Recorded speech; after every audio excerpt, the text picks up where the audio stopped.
Hello, guys. Welcome back. This is Bots on Goal, and it's a good time to enjoy the international break. And the thing that comes with the international break is a lot of nonsense topics, especially if you're on X or you're basically chronically online. You know the kind of discussion that are going on with between Havertz and Gyokeres.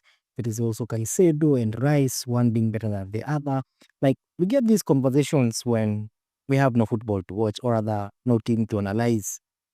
And since Arsenal is on top of the table, I guess it's going to be the top of the town as it stands at the moment. So yes, welcome. Thank you for subscribing to the channel. Remember to like, share, and I'll keep you updated on what we can be able to add to the the group. So yes, I won't take so much time. I'll take about 10 or 15 minutes to talk about the kind of striker we wanted at Arsenal. So the debate that is currently going on X is Gyokeres good enough to lead the line for Arsenal? And that is what we were expecting when he came and joined us from Sporting Lisbon. He came with a good record. He had 90 goals, 90 plus goals within 100 and something games in the Portuguese league. I still insist in the Portuguese league. Of course, personally, I had my own preference. For example, I wanted to, if we could have maybe a Kitike, but my first option was always Sesko. I saw him in Champions League games at RB Leipzig. According to reports, is that Arteta wanted him before the new sporting director came in, which is Andrea Bata, and that was what I was prepared for. And we even tried to sign a player like maybe Oli Watkins in January, and if you look in hindsight, if you got Oli Watkins, then it would also make sense to get a guy like Sesko. But we missed out on Oli Watkins, so we basically knew that in the summer, we're going to get our chance to maybe go and sign the striker that we want. And then all of a sudden, you have Andrea Bata. Andrea Bata, once the season ended, his top target was Gyokeres. I had my reservations with it. I still have my reservations with that specific signing. And I'm part of the Arsenal group or part of the Arsenal fans that weren't really on board with this, especially because we wanted Sesko and there were other better options. For example, Isak. They told us that Isak wasn't on sale, but we saw him moving for about 130 million to Liverpool. I'm pretty sure Arsenal could be able to afford that, but let's not go to the signings that have been made that actually make sense up till now. So fast forward, the what do you call it? The saga goes on between the Gyokeres and Sesko. Eventually, Sesko wasn't looking like a deal we could have been able to make. So Gyokeres was brought in. It was also cheaper. The wages are also good.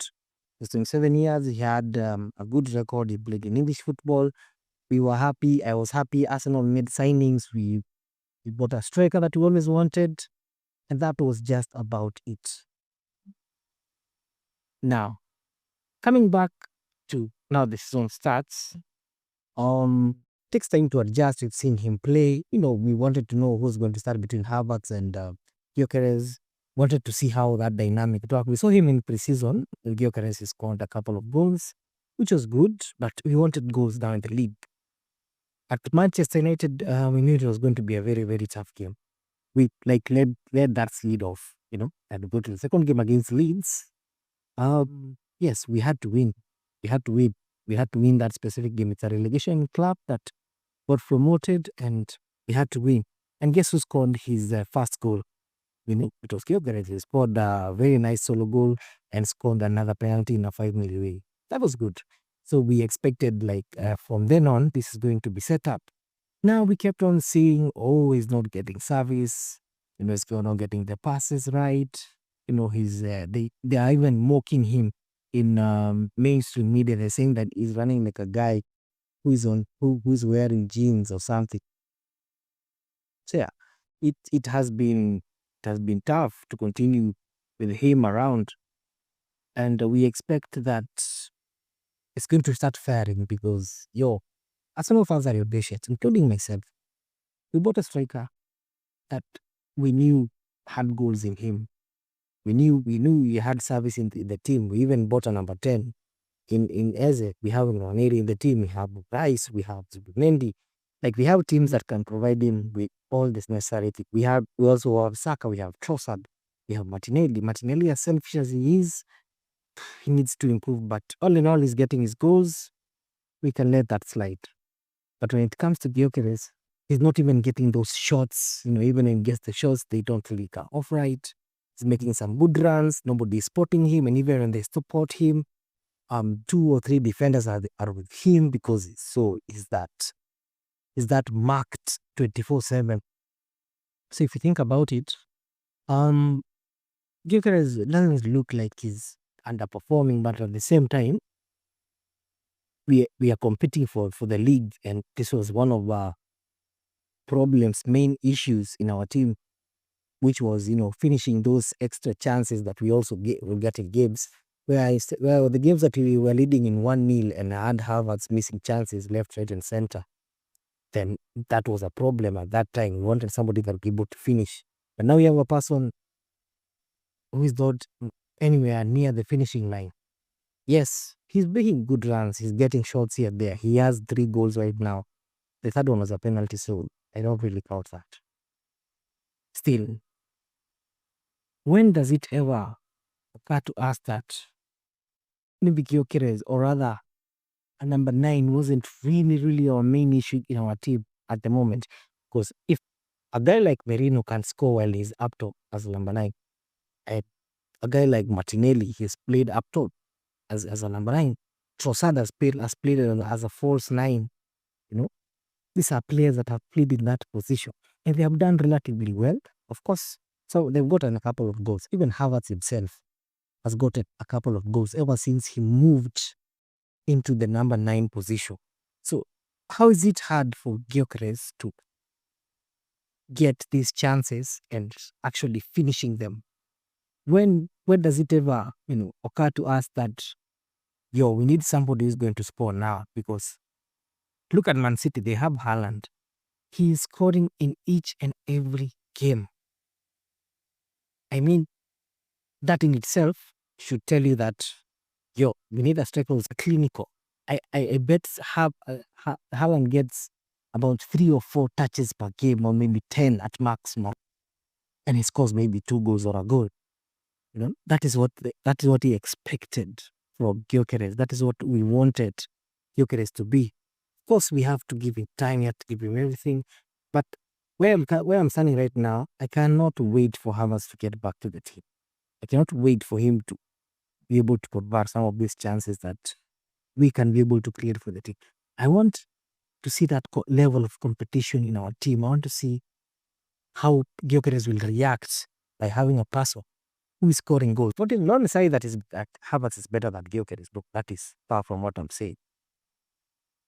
How will he be able to cope now that there is a person who's able to score the bet? Because if you look at our team as it stands, each and every single position, apart from maybe the goalkeeper, but the goalkeeper can be discussed. We have 2 Spanish goalkeepers, proper Spanish goalkeepers.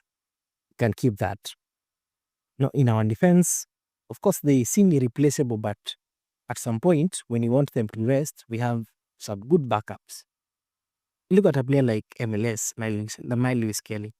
While Calafiori is fit and firing, we're not expecting him to be dropped anytime soon.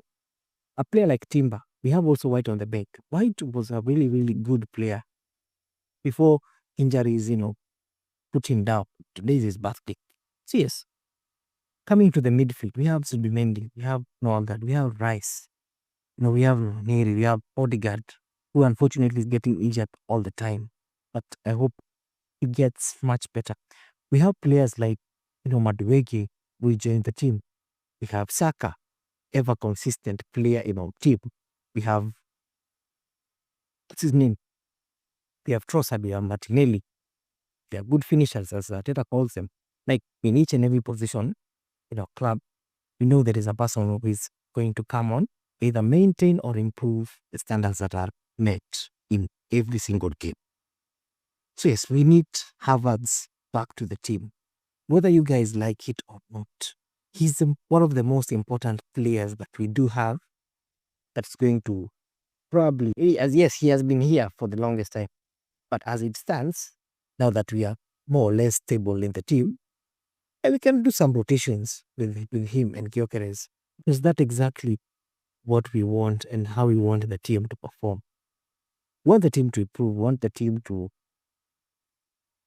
fight for the title and not choke at the last minute. I mean, how else can we show that we are improving as a team, or rather we are doing better each and every time? So yes, I'm not saying that Havertz is better than Gyokeres, but at this point, he looks like the better option, whether he is injured or not. He looks like the better option. Because we used to see Havertz miss chances here and there, maybe could get a scoring opportunity, scores a couple of goals. With Gyokeres, we're seeing none of that. We're just seeing some endless runs.